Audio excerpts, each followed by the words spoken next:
ทายสบายดีทุกคนสบายดีตอนเช้าๆเนาะเมื่อนี้เขากะตื่นเช้ามากอะห่างหาข้าวเกี๊ยมกินข้าวกินน้ำแล้วก็สิคือเก่านะทุกคนออกด่าแม่งกาคือเก่าเนาะก่อนสิไปนี่เขากะสิเฮ็ดนี่แหละเวียกก็แก๊กๆแถวข้างเที่ยงเขานี่ก่อนเนาะคือว่าอากาศหนาฝนนี่กะยามเช้านี่มันก็สิเย็นดีเลยทุกคนเมื่อคืนนี้นอนก็จนสิบ่ไหลทุกคนเลยเย็นหนาวก็พอหนาวจนมาเลยปูอูนอนอยู่ข้างกองไฟจังนอนรับเพราะว่าในผ้านี่ก็เป็นคนขี้หนาวเนี่ยไปยืมจักพ่อใหญ่แกะกันทุกคนเนาะดูนี่แหละเทียงข้างกันสิมาตัดละหัวอ้อมหัวนะเพราะว่าเขาสิปลูกผักปลูกมีเนื้อว่าปลูกต่อบักแตงไว้กินเพื่อนในผ่านว่าเนี่ยว่าสิตัดงวดก่อนบ่ได้ตัดทุกคนเนาะนี่กระเพาะโอนตินเอาไปเพื่อน2 คนคนละ2เนาะเขาก็บ่ได้คอยซื้อขึ้นมาหลายทุกคนซื้อทงหนึ่งมาแล้วก็แบ่งกันกับลูกชายอยู่บ้านโอ้หัวหนาวครับเอาออกเลยนี่2 ต้นนี่ต้นติ้วกับต้นอันนี้โอ้ต้นนี้มันสิไปทางไหนดีเขาปั๊มนี่เอาให้ฟานมองเห็ดก่อน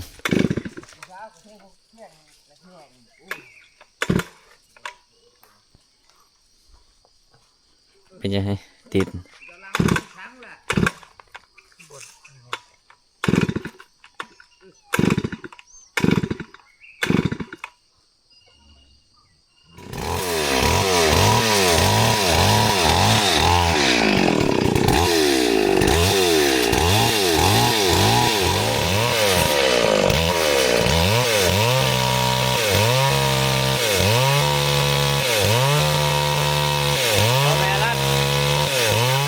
เฮ็ดจังได๋จังให้บ่ใหญ่ใจปบนี่ จะเบิ่งนี่หันหรือว่าอะไรปั๊มต้นไม้ให้เขากับกังก็ได้ โอ้ เกือบบ่ได้กินข้าวนี่ปั๊มโอ้ยผู้หมู่หนึ่งผู้ที่บินเด้อทุกคนนี่ปั๊มไม้ใส่หม้อข้าวเจ้าของ คอยกระดึงเอาปุ๊บปุ๊บ เอานะ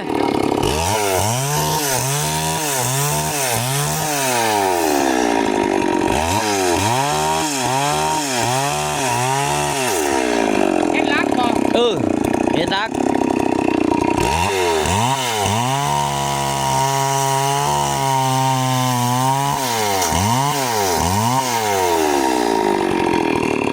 บ้านนี่บ่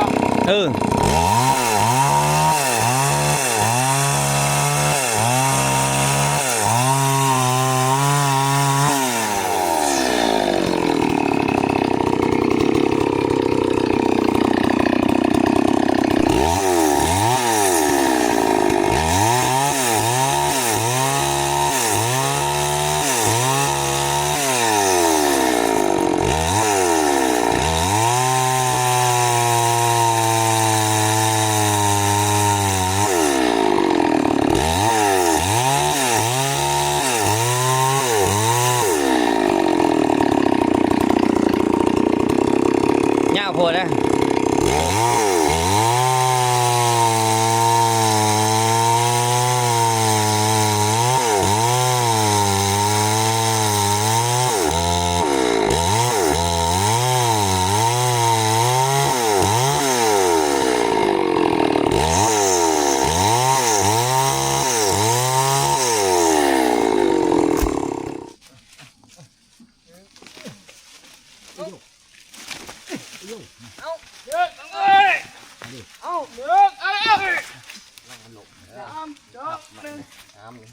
ดีนะเอิกเลยเนาะ 1 2 3อันนี้1 2 3 ออกมาอุ้ยน้ำมันนมแล้วนะมาแห้งอย่าง กิโลไม่จะได้กับมันมาปาโตอยากให้มันลงมันอยู่นี่แล้วไม่จะเสี่ยงชีวิตเอาเวลามาแล้วเสี่ยง เอาลงเอาไปงัดเอากับป้า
แต่ว่า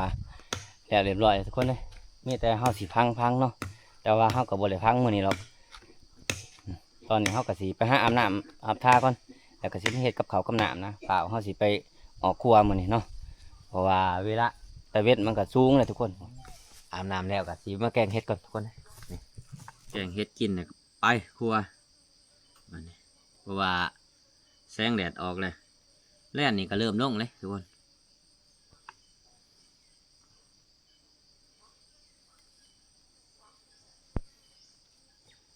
เมื่อย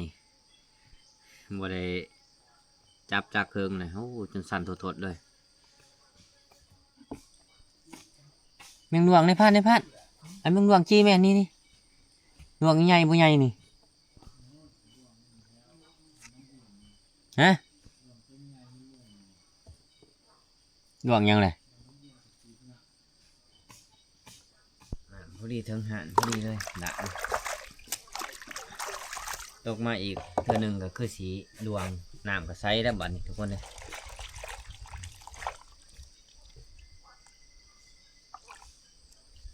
แกงเสร็จแซ่บเบิ่งจากบาทนี่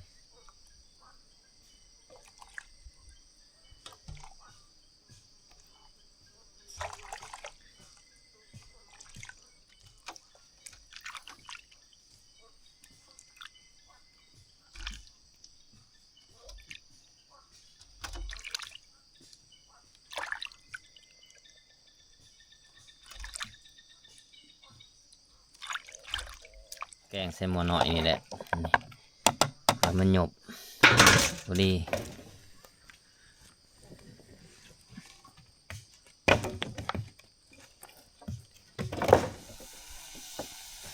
น้ำมันต้องใส่หลายใส่น้อยหนึ่งเพื่อน้ำเฮ็ดมันออก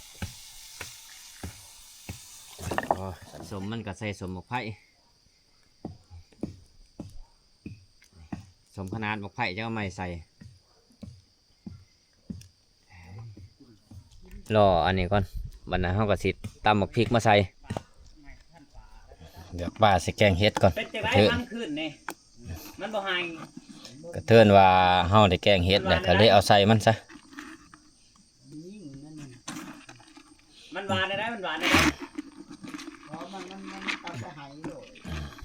มีแต่ปลาซิวอ่ะ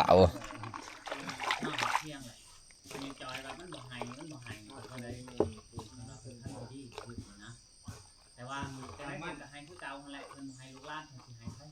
ให้บ่ทุกคน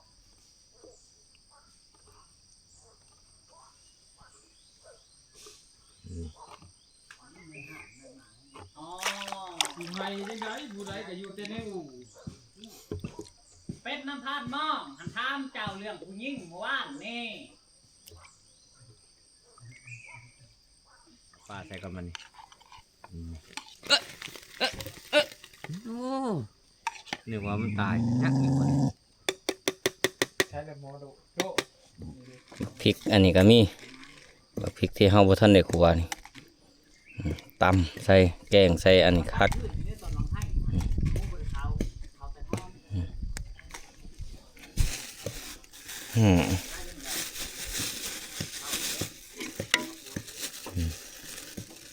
ใส่เกลือจังหน่อย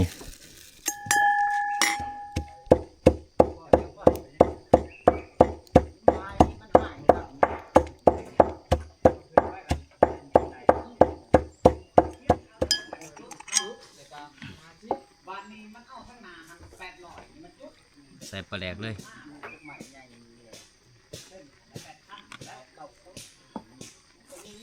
หรือว่าใส่ไปมั่วไปเลยสิได้แต่บ่มีผักอีตูนั่นแหละมีผักอีตูนี่คัก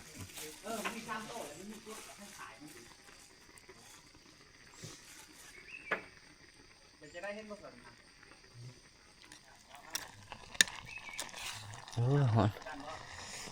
นี่เสร็จได้ทีแล้วทุกคนนะนี่จะรอให้ปลามนสุกเอาจังสีปงนะ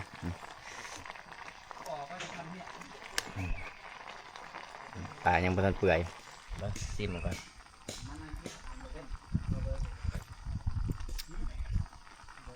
โอ้อยากนัวแกจังหน่อยทุกคนคือว่าก็โอเคแหละเพื่อกินกับเขานะ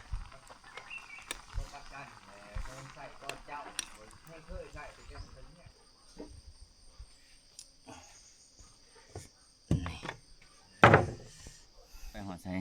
โอ้น้ำเขาใส่บ่ก็หลายบวกเบิดกว่า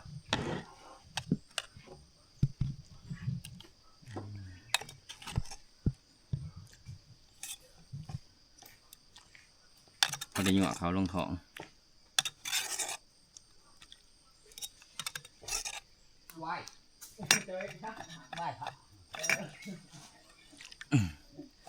กับเขาเสาเขานี่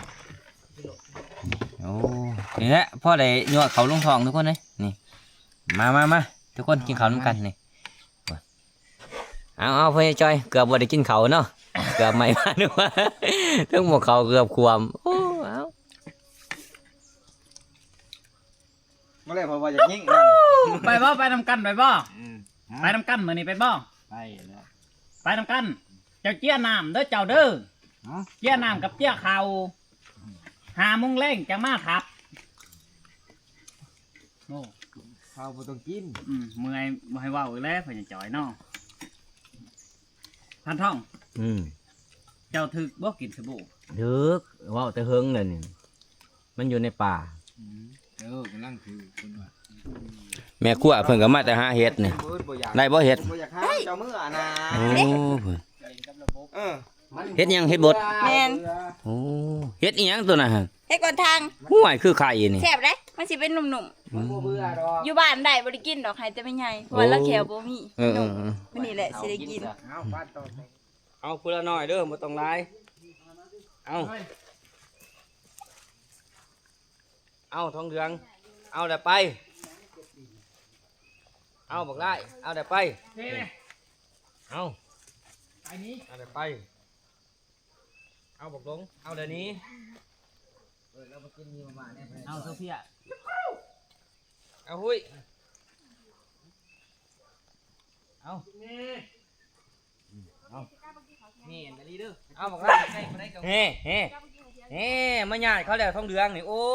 ยผู้เสียดบอกทองเหลืองแล้วบัดนี้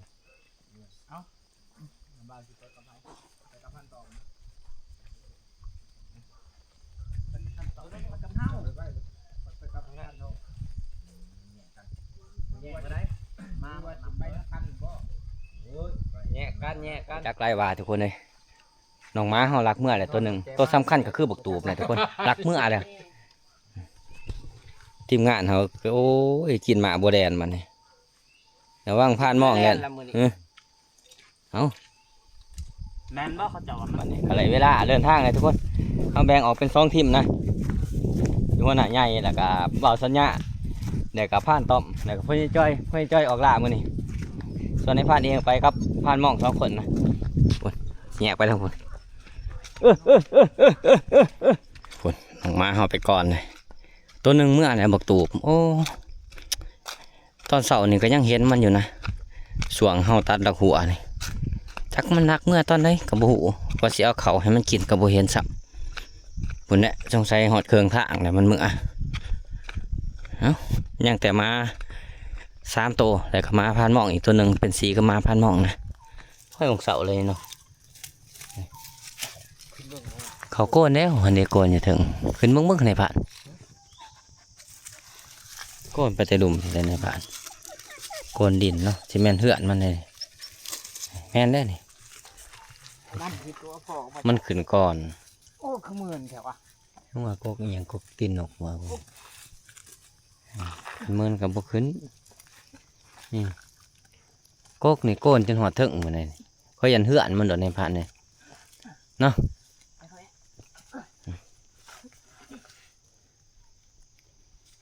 น้องเสามามันยังติดกินอยู่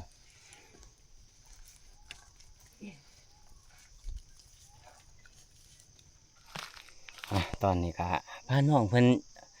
เอาไม้แง่เบิ่งนะเพิ่นว่าแหละเนาะมันนั่งคลุกๆอยู่ในโกนแล้วก็เพิ่นขึ้นบักเบิ่งมันนี่เป็นบักอยู่ถึงโกนใหญ่อยู่บ่ในผ่าน แต่ตัวไวเลยผ่านเด้อ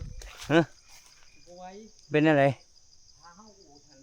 ออก เอาสิอูดทั้งไรเขาว่าห้านนงโหลดในผ่านนั่งห้านบนกระทงเจ้านี่โลดนั่งห้านบนกระทงเจ้านี่ มันบ่เป็นอันนั้นที่ตัว มันอยู่วางเลยแหละแหละ แล้วมันอยู่ในกรงเพิ่ง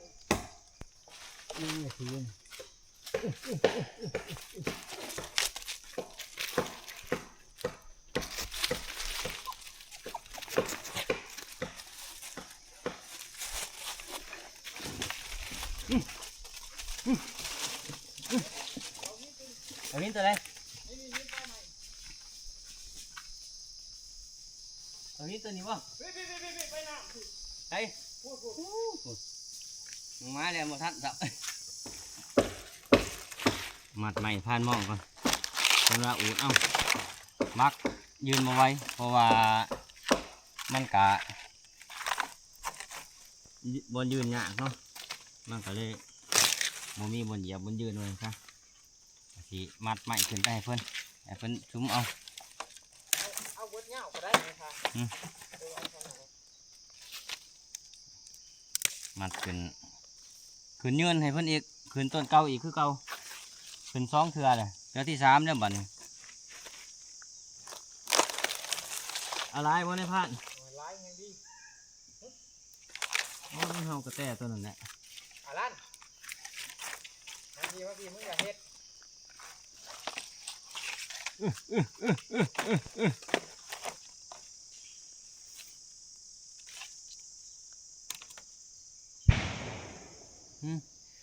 วันนี้เฮาก็สิขึ้นอีกที่หนึ่งนะขึ้น3 เทื่อแล้วต้นนี่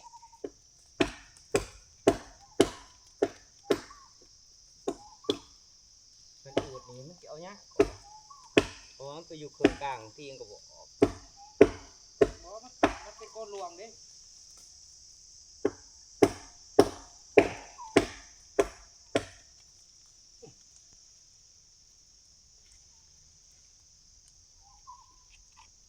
ี่แต่ว่าเจ้าปลูกไว้เด้อมันก็ได้ครึ่งหนึง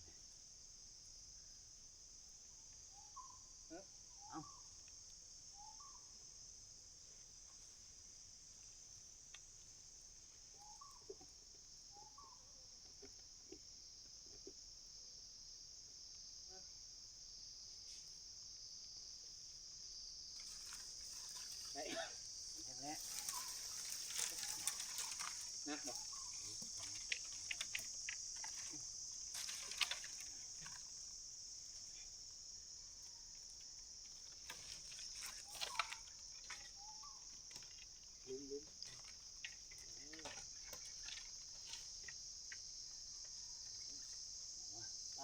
กันนี่แหละ จับสองมือเด้อนักเกี่ยวเลยพร้อมเลยบ่พร้อมไปจากผูกเอาเสือผูกใส่งาไว้ฮักเอาเสือหน่อยขึ้นหอเทิงลำบานนี่เอียง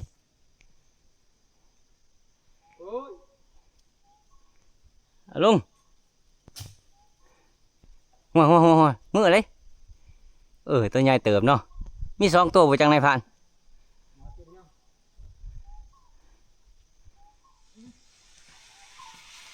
โอ้แน่นอนเนาะลูก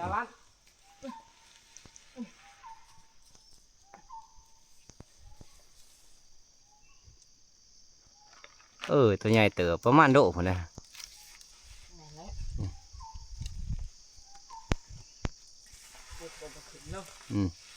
เพราะยังว่าเฮือนมันแดน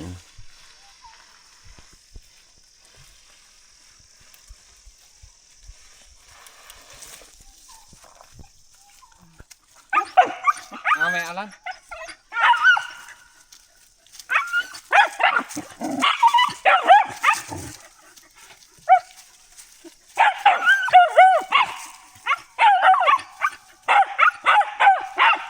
มัวลงมัวเห่าน้ำหมูว่ะมัวน่ะก็มัวเห่า เอาละ เอาพอแล้ว พอแล้ว ได้แล้ว คือว่าตัวแรกแหกมานของเฮาทุกคนเลยนี่บักอลันของพานมองนะมันถือกินเนาะแต่ว่าตัวแรกนี่มันขึ้นตั้งนานนี่แหละแต่ว่าบักอลันมาที่ดังมันดมกินขึ้นต้นใหม่ก็เลยเป็นการสงสัยแต่ก็เลยขึ้นตามแต่ว่าขึ้นไปพานมองแง่เบิ่งกะเห็นมันแดนอยู่ไหนก็เลยอูดเอามานี่ไปต่อเฮาบ้านนี่มองมาเฮาไรกระแตขึ้นนี่แต่ว่าเฮาสิมาอูดเอาจุกหยาดเถอะเขาบ่เอาไว้หยาดไว้ดุมหันพอได้ห้องพื้นเฮานะจะโกนสอดเลยบ่จักในผ่าน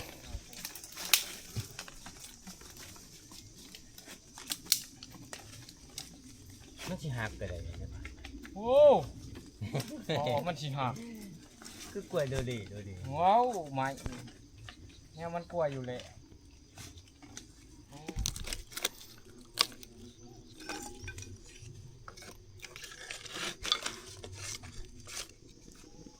สิออกคือพอดี ก้นตันกับตกใต้ตก บ่ต้านเนาะพุ่นกลัวมันอยู่เถอะบ่เถอะ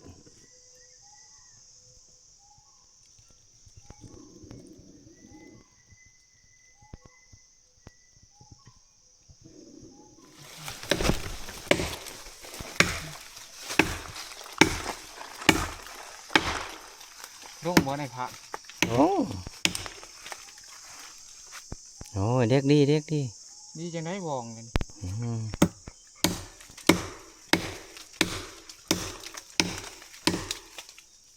โอ้วองกันเด่น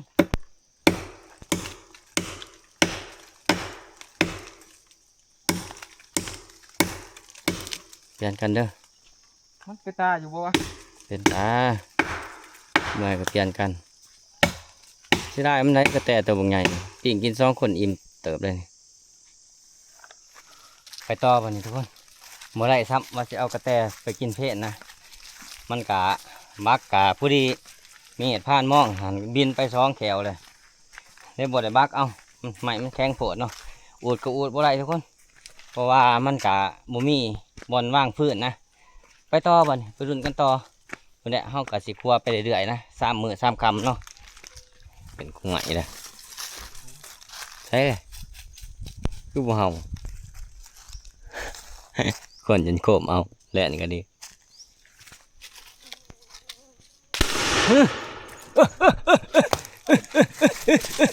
ฮิตออกมาพอแล้ว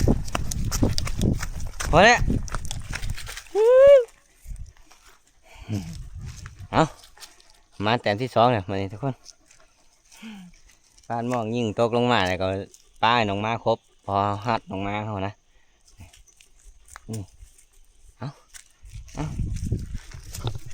เอาสองไม้ไป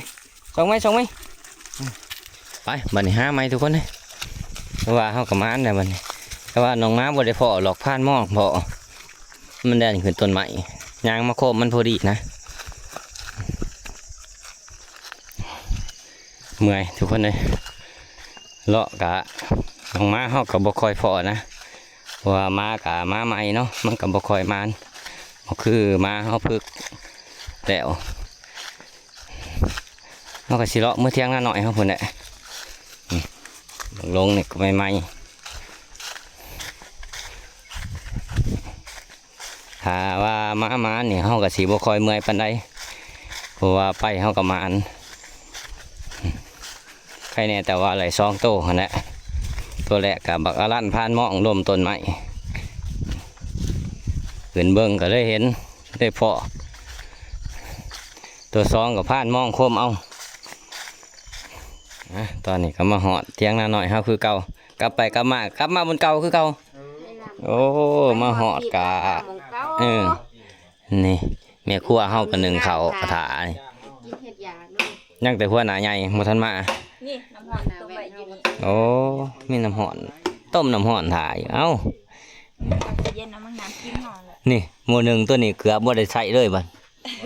ใครแน่แต่ว่ามันดาดหน่อยหนึงมากินแกงหน่อไม้คักอีดีมาทุกคนแกงหน่อไม้เผ็ดแม่ครัวเพิ่นแกงไว้ท่าทั้งแกงหน่อไม้ทั้งหนึ่งเฮ็ดแล้วก็หนึ่งดอกกระเจียวน้ำ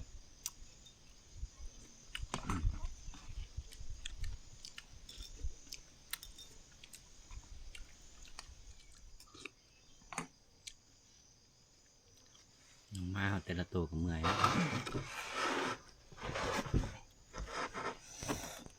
กินข้าวแล้วจังเอาให้